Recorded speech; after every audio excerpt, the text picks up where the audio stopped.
দুই বন্ধুর আবারও সাক্ষাৎ। এ নিয়ে 40 বারের মতো হাত মেলালেন পুতিন ও শি জিনপিং।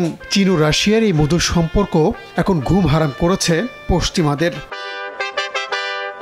চলতি মাসে রুশ প্রেসিডেন্ট হিসেবে শপথ নিয়েই প্রথম বিদেশ সফরে চীনে যাওয়ার কথা বলেন পুতিন। মাত্র 6 মাসে দেশটিতে দ্বিতীয়বারের মতো সফরের ইচ্ছার কথা জানানোর পরই প্রশ্ন ওঠে, চীন কেন পুতিনের পছন্দের গন্তব্যে পরিণত হয়েছে। বেশ কয়েকটি আন্তর্জাতিক গণমাধ্যম বলছে, বিশ্বজুড়ে পশ্চিমাদের যে একক আধিপত্য তাকে প্রতিহত করতে নতুন ফ্রন্ট খোলার জন্য মরিয়া চীন, আর এই কাজে দেশটির পাশে দাঁড়িয়েছে রাশিয়া। অন্যদিকে ইউক্রেন যুদ্ধ শুরুর পর পশ্চিমারা নিষেধাজ্ঞা দিয়ে কোণঠাসা করতে চেয়েছিল মস্কোকে, তবে বেইজিং পাশে দাঁড়ানোয় ঘুরে দাঁড়ায় পুতিন সরকার। রাশিয়ার প্রতি চীনের এমন আগ্রহ যুক্তরাষ্ট্র ও এর ইউরোপীয় মিত্রদের জন্য যথেষ্ট ক্ষোভের কারণ হয়ে দাঁড়ায়। ঠিক একইভাবে তাইওয়ান ইস্যুতে মস্কোর সমর্থন পাচ্ছে চীন, যা বাঁকা চোখে দেখছে যুক্তরাষ্ট্র।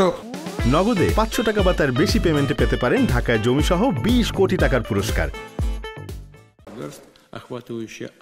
এদিকে পুনরায় ক্ষমতায় এসেই পুতিনের চীন সফরে দুই দেশের সম্পর্কের বিষয়টি বারবার আলোচনা এসেছে।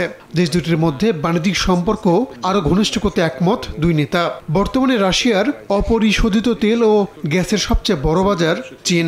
অন্যদিকে বেইজিং এর প্রযুক্তি শিল্পের প্রধান আমদানিকারকে পরিণত হয়েছে মস্কো।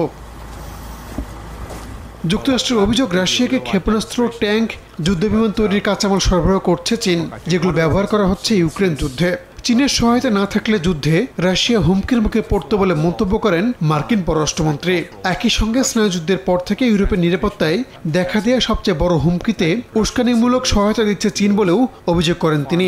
তবে চীন বলছে ইউক্রেনের বিষয়ে তার অবস্থান নিরপেক্ষ। রাহানুল রানা, সময় সংবাদ।